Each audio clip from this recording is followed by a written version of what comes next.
Welcome back to Deep Thoughts 999 series, and we are just about to go into the number 4 door, and there's a very high chance that we might blow up. I don't know, though. That's pretty much this whole game. Welcome to 999. Blood, guts, drama, also you may blow up. That's in there, too.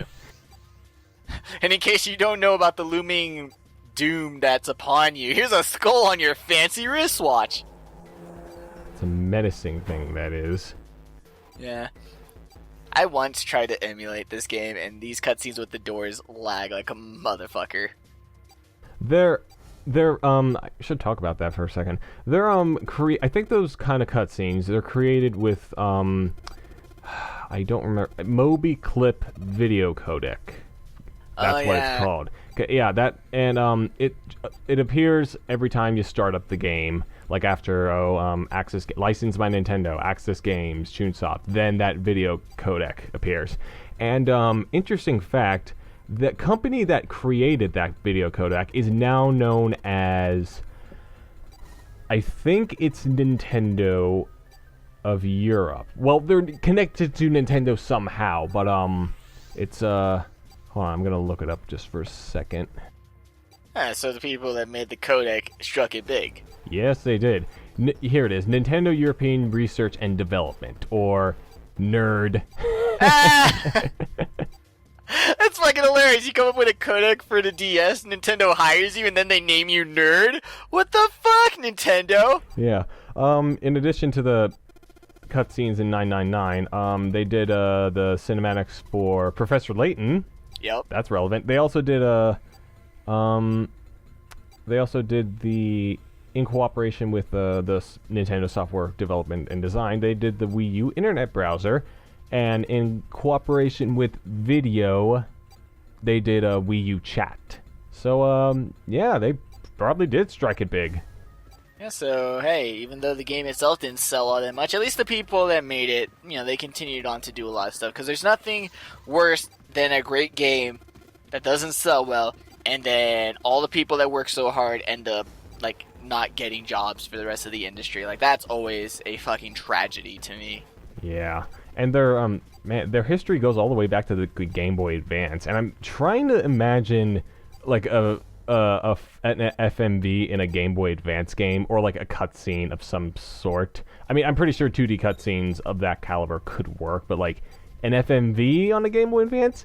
Maybe? I mean, the PlayStation was 32-bit, technically, well, so it probably could work. What is it, Chain of Memories had those super-duper compressed cutscenes. Oh, yeah, they did. And they also ported episodes of Sonic X to the Game Boy. They did. That counts, right? Oh my god. I did not actually know that. I'm gonna have to look that up. You can get a cart with episodes of Sonic X. So instead of playing an actual Sonic game, you can just watch episodes. Yeah, but terrible kitty anime. It's not really. It's. I don't like it. Just leave it. That's all you need to say. But even though Moby goes back to the GBA, Kotaro, he goes way back to the PlayStation. You want to know what his first game actually was? If I remember correctly. Don't look it up. I'm not gonna look it up. Okay, fine. Tell me. Pepsi Man. Oh yeah, that's right. It was Pepsi Man. He was a 3D modeler for Pepsi Man. It's fucking genius. Awesome. I had a subscription to Nintendo Power around 2010, and they always did those interviews of some kind. I don't remember if it was I don't think they ever reviewed Kotaro, but they interviewed someone else who had worked on Pepsi Man. So yeah, that's how I know Pepsi Man. I know Pepsi Man because of the dank memes. And also because Pepsi Man! I was thinking for a second, he was the guy who directed Dino Crisis or whatever, but then I'm thinking, oh no, wait, that's the Phoenix Wright guy. Really? No, it wasn't. Was it Dino Crisis? I think it was Dino Crisis. Resident Dino? Maybe. Resident Dino. It's a Resident Evil game with dinosaurs. If anyone tries to tell you otherwise, they're a fucking liar. Yeah, Dino Crisis was Capcom game. Yeah, that was Let me think. Shinji Mikami. No, that was the first game. The second game was by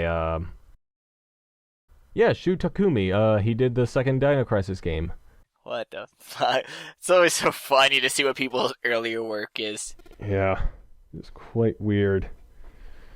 All right, so as you can tell, we made it safe and sound. It's all good. And as we're exploring this interesting hallway, there are only 2 doors that seem to go somewhere else because all the other doors are locked. Yep. Yeah. We found that dead, right? I'm just making sure we got that out of the way. We did find the dead. We did find the dead. Like, oh, sorry, go on. I always found it to be one of the more tense parts of the games, believe it or not, was as soon as everyone was decided, it was like, all right, we're in the room. Hurry up and find that dead. Go! Yeah. I was thinking maybe at some point, like, they're going to all authenticate with the dead, and then Junpei's going to pull the lever, but then the detonator's not going to stop. I always thought that might have actually happened, but I was waiting for someone to, like, pass out. June. June always passes right the fuck. So I was waiting for her to be like, I can't reach. It's like, no, you drag her body and you put her hand on that machine right now. Either that or you just cut the thing off and put it on there. I'm pretty sure Zero would have detonated her tummy bomb if you cut her hand off to use her wristwatch. And no one survived. So I didn't mention this last time because we saw this during the prologue, but I love these sequel way out. These are in the sequel, but they're not that good. These ones are really good because the little jingle that plays along with it and everything. It's so it actually pumps you up to solve a puzzle. It's like, I'm so hyped for solving puzzles. It's very haunting. What was I gonna say? I always thought those sequences, like it said seek a way out, and then once you escape the puzzle room, you it says you found it. I always thought they're like they kind of reminded me of those English the a lot of old video games had, like when they translated from Japanese to English. I think that was probably the intention, because every time I see that, it just reminds me like, this is so, it still makes sense, but it just looks so much like English. Like they could have gone something like that, you escaped, but instead they said something like you found it. Hey, at least it's grammatically correct. Let's all be thankful it's grammatically correct. So immediately after we start the puzzle sequence, we pick up some matches and we go into a novel sequence. Well, we gotta question the fact that Zero, who seemingly just kidnapped random people, managed to pick up 2 childhood friends and a sibling partnership. So at that point, you sort of question the true randomness of his selection of people. And that's what these 2 are discussing. That too. And then just specifically, why them? Like, was it truly random? If it was, why? And just a whole bunch of stuff, which, hey, that's all fair. I would be questioning why me too. But at the same time, I would also be grateful that's like, hey, at least there's someone that I can talk to. And I think June is really cute during this part, because she's like that one joke she said, like, I've dated 18 men times 0. Yeah. Yeah. Mm-hmm. And also at the beginning of this novel sequence, you could either choose to, like, when she asks if you're worried about her, you could either say, yeah, I guess I am, or say, hey, come on, I'm not like that. And like either option, it doesn't really matter, but yeah, no, we're just gonna put this out here. The way you interact with characters doesn't really matter. The real choices are what number door you go to, and occasionally whether or not you pick up certain items. The way you interact with characters is irrelevant. It's all a matter of what kind of character you want Junpei to be, or whether you've seen certain dialogue options and you want to see what else you can say to people. Because this game does have multiple endings, and some of those endings require you to go through certain paths multiple times. So it's definitely the game's way of essentially not making you fast forward through the whole game, but allowing you to slow down and actually read new dialogue that won't affect your ending. So by all means, if you want to be a prick to June, be a prick. If you want to be super sweet, you can be that too. It doesn't matter. This game does not have like affinity ratings. You're not going to get the good ending by being everyone's best friend. It is true that the options that you get during the dialogue sequences, for the most part, really don't matter. But sometimes if you choose a different one, if you go back and choose a different one, you'll get different information that you didn't get before. And I'm not talking about like in context of the continuity of the game. Like, I'll say this now, like depending on what item you have, maybe you'll get expanded. This conversation will be expanded on, and you'll get more information than you ever had before. Yeah. There's a sequence in here, like a novel sequence later in the game. Well, no, actually later in this puzzle sequence, where this kind of thing happens. Like, if you choose one option, you'll get information about that. But if you choose another option, you'll get information about that instead.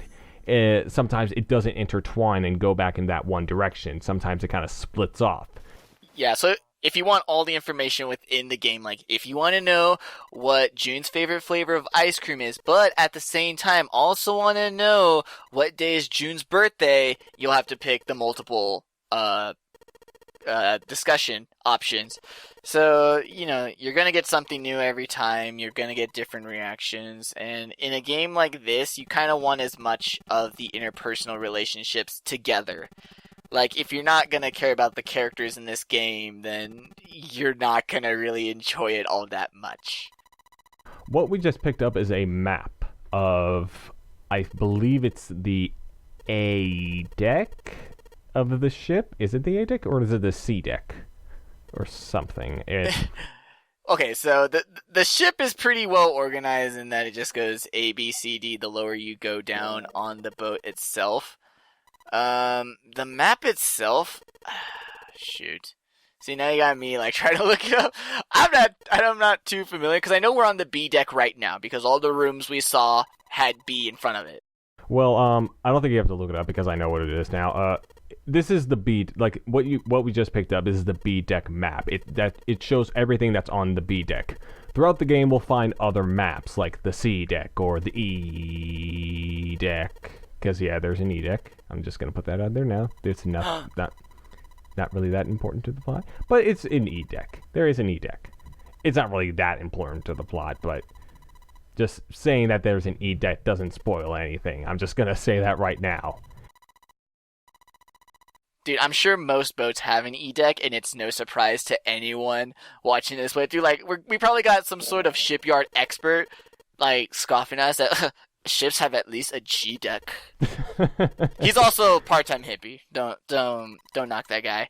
But now that we've gotten over that whole situation with why did we get kidnapped, we gotta discuss June's little problem in that she's super superstitious and also very naive about the supernatural. She buys fucking everything. Like, we've already been told that this boat that we're on is either a recreation or could be the very one or a similar model to the famous or infamous Titanic. Ship that crashed in 1912 because it ran into an iceberg, blah, blah, blah. James Cameron decided to make shit tons of money off of it. We all cried when the dude fell into the water, even though him and the chick could both fit on the piece of wood that she had. Anyway, June believes that a part of the reason why the ship crashed was that included in its cargo was a mummy. Now, there are urban legends that have stated that part of the cargo haul on record was indeed an Egyptian mummy. I don't have time to do the research to verify that, but I can tell you that if there was a mummy on the ship, it was not what caused the crash, alright? It was the iceberg, which is totally different than a mummy. We're just putting that out there because we are not the superstitious kind. We are the realist kind. Yeah, no. I'm not too superstitious, but at the same time, I'm interested and I read up on, like, paranormal things, but I've never bought any of it. And she's also bringing up that the body was frozen, which I guess in a cargo liner in northern Atlantic water, if you put it like towards the bottom of the ship, maybe like pack ice around it. Like, most of those ships had metal hulls, so it probably could have stayed at least moderately chilled. But the issue, obviously, with a frozen mummy is that if it was from Egypt, how did they keep it frozen in Egypt? Once they got on the ship, that was the easy part. Because then the water was just full of frozen people at that point. All right, let's talk about this puzzle room just for a second. For this first part, you have to spend the majority of the time in this room with June. If you try to leave and go to the other room where Santa and Lotus are, she will not let you leave until you find all the items that you have. Right now, we have technically found all the items we needed, but like a couple of parts later in the puzzle will require like not this shower joke, but just like just observing this tile. This is probably needed. This is needed. Like if you already know how to solve the puzzle, then you obviously won't need it. But to those who have never played this game before, you will probably need this part. But in any case, I think it is about time to go on to the other side. I think.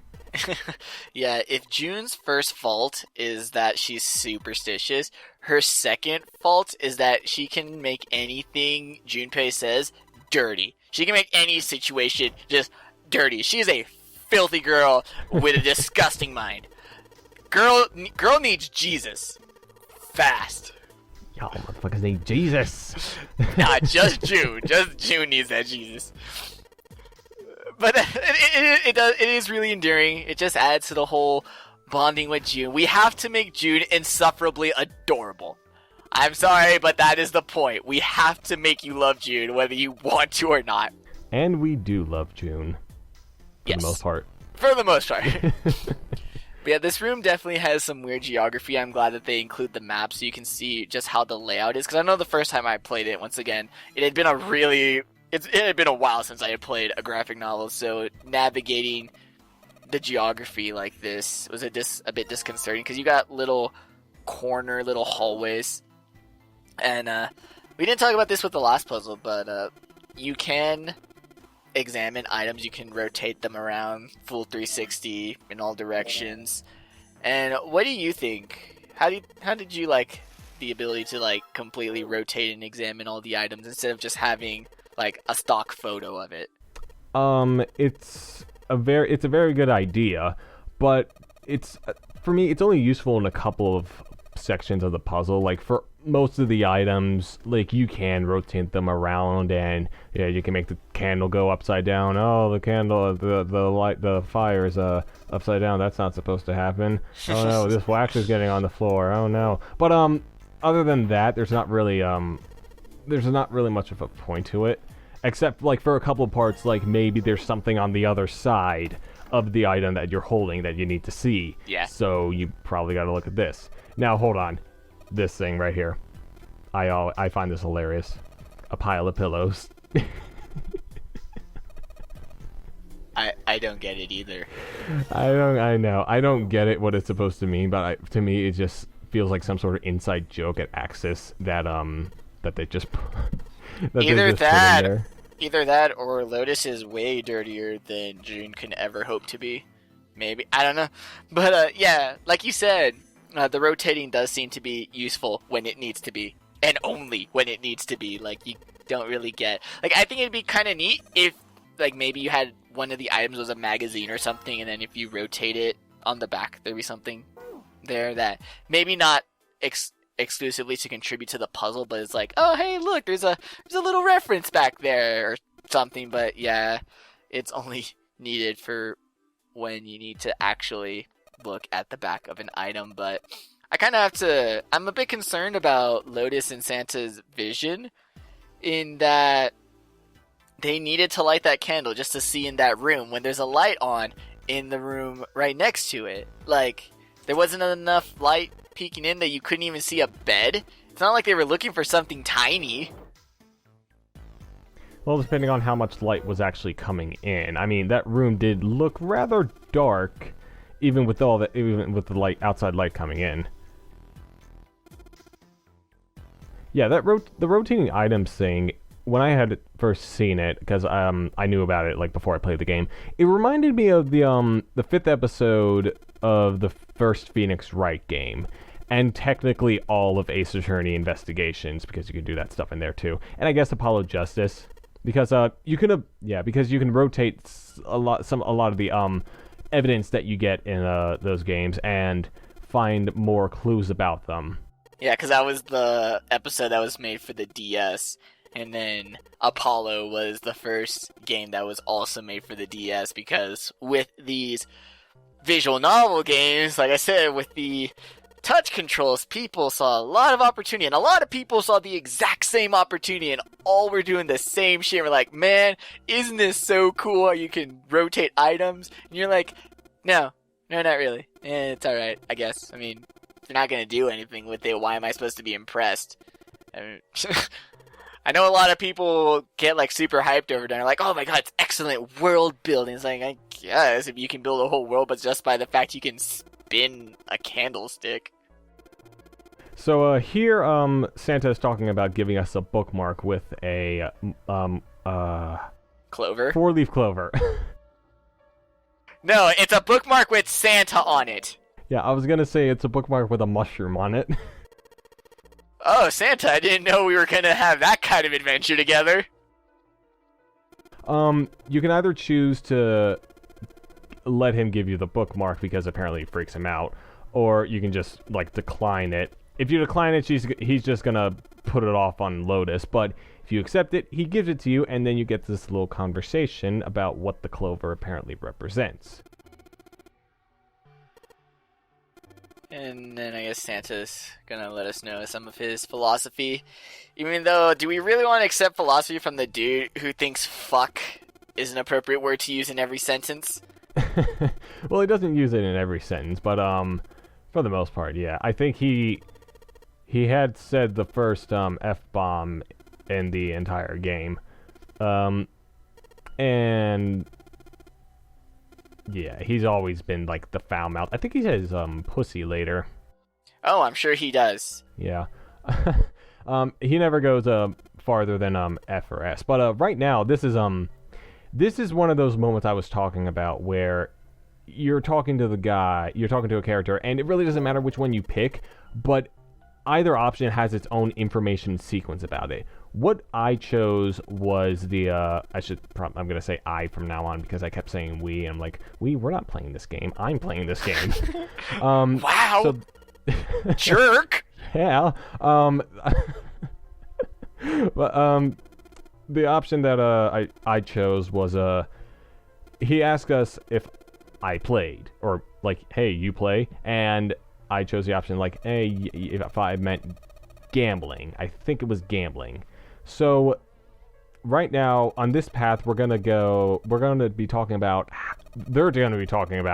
how the game of Baccarat, I think that's how it's pronounced, how it's similar to the digital root concept, as well as pretty much everything that the nonary game is, kind of how the notary game works and everything, like how similar it is to this Baccarat game. I don't even know what that is, bro. I had a hard time understanding backgammon. Yeah, well, that's gonna be a bit of a problem later, because I was gonna ask you a question about... No, it wasn't about Baccarat. I think it was about Mahjong, but we'll get to that later. Oh, Mahjong, is that one game on your computer where you have to do the 2 matching tiles and make them all go away? I think it is. It all has to do about titles, and like if you win, you go Mahjong or whatever. But so while they're talking about like how Baccarat is similar to digital roots and the nonary game, the other option was, he asked you play, the other option was, you mean like play the stock market? At first, I actually thought that was the joke response, and it was just going to default back to the gambling thing. but it has its own conversation. It has its own information sequence of its own, and you get some quite interesting tidbits from there. I don't remember exactly what they are, but I'm sure it's somehow connected to the Nonary game. Oh, it's actually really important. You find out that Santa actually has made a shit ton of money on the stock market, which I thought was a joke, because I thought, like, you can't take anything that Santa says seriously. Like, that was just the kind of guy I took him for.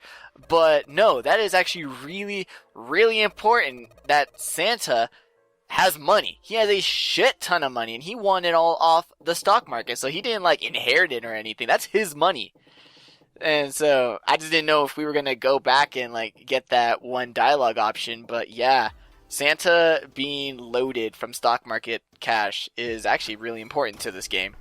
Yeah, pretty much, I would have probably done that, but I think it might have broke the pace just a little bit, and two, I think we did a decent job of describing what the other option was, and for the most part, the game doesn't really do this that often, so.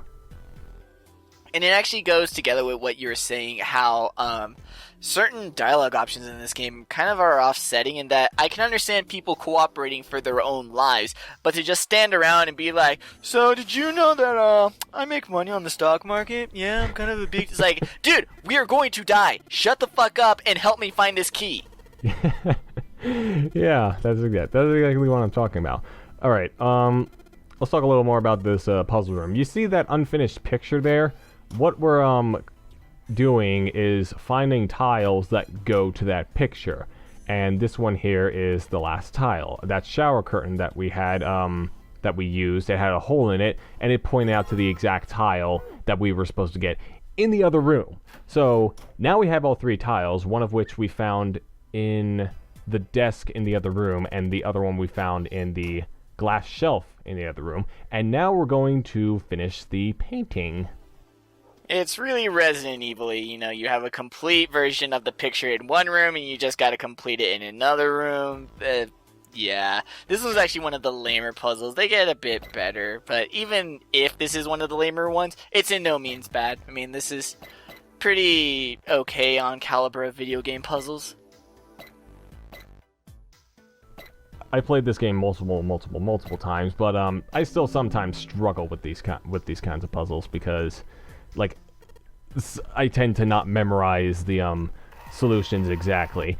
But as I learned later in the game, I kind of had to if I wanted to make the gameplay a little smoother than usual. But in any case, completed the puzzle and completed the painting. Not entirely sure what it is, but there's a key behind there, so that means we can go out, right? Yes. Yeah. No. Oh no. We gotta talk. We gotta talk about our feelings. No. Man, I think I have a crush on Clover. I'm just kidding. All right. Not you too. So, this novel sequence, they're gonna be talking about the painting.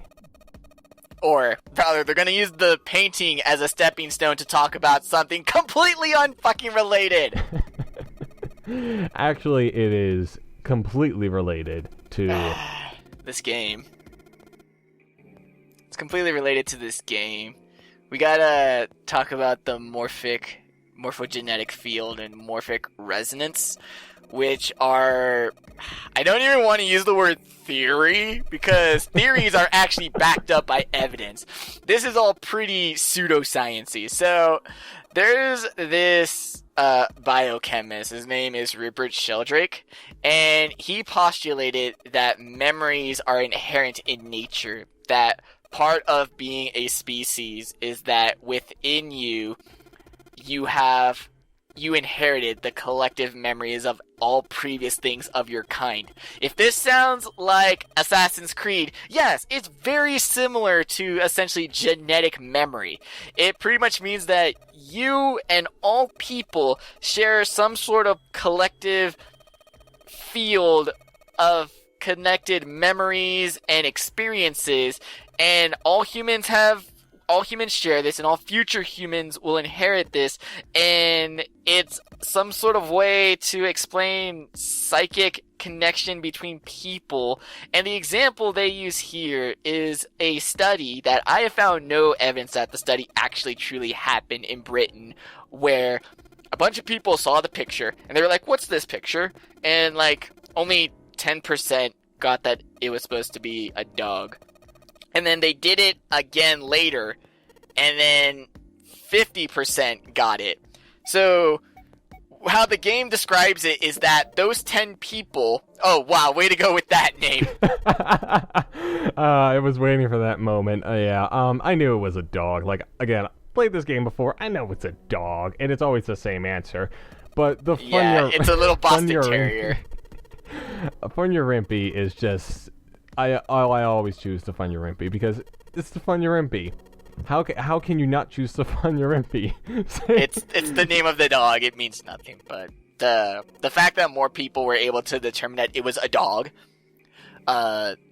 is that people were saying what the game says is that the 10% of people that got it right the first time, it introduced the idea, or it introduced the knowledge that it was a dog into the shared collectiveness of the human species, so that when the second trial occurred, because that information was in the human collective consciousness, more people got the answer right because they were tapping into that psychic knowledge. When it's like, okay, one, the study didn't even happen, but if it had, there are numerous reasons that could explain why more people could have gotten the correct answer.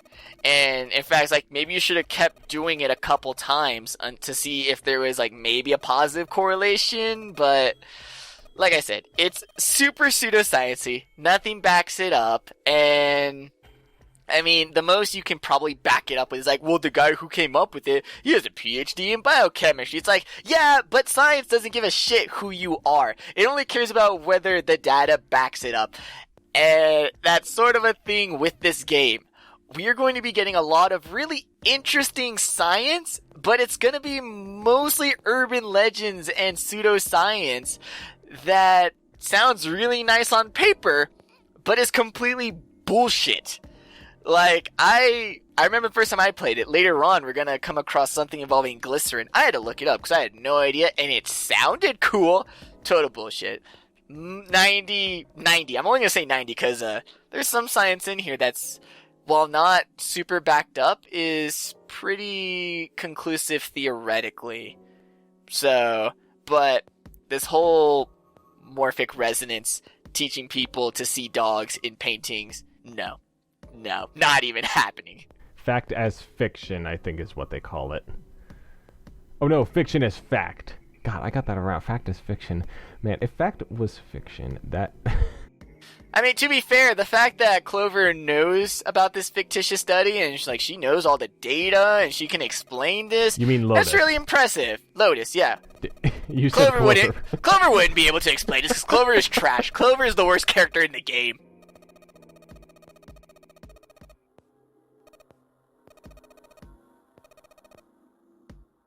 What does it mean? Don't ask me. You knew the study. Junpei doesn't even know what this thing is called. Junpei doesn't even know what a dog is. Mm-hmm. But, yeah. Lotus, she may have told us all this stuff, but as you'll see in a few seconds, trying to stall here. She was kidding the entire time. They were trying to stall too! That's not even fair. You were stalling, they're stalling. What kind of ham-handed commentary is this? This is a hack job. I'm a professional Let's Player, I'll have you know, and I will not stand for this. I'll be in my trailer. Well, that's unfortunate. I guess the series ends here. You guys are never gonna know what happened to these guys. Do I still get my internet money check? Well, we'll talk about it when we're done with the recording. I guess I'll come back. Okay. So yeah, she was just kidding the entire time. See, at least the game has the dignity to say, so I may have told you this whole study complete with like data that includes like 9.5, like super specific data. And she made it up.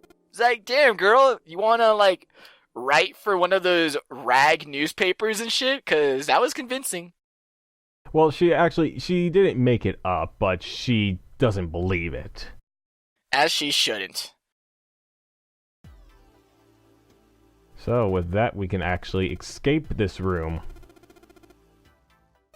Well, yeah, we spent that whole thing looking for a key. Once again, very Resident Evil-y.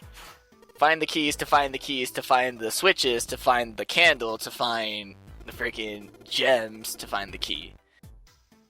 Well, I haven't played the original Resident Evil yet, so I'm not entirely sure if I can agree with you. Actually, no, I can agree with you that I know about its mechanics and stuff. But in any case, we'll see you next time on Deep Thought.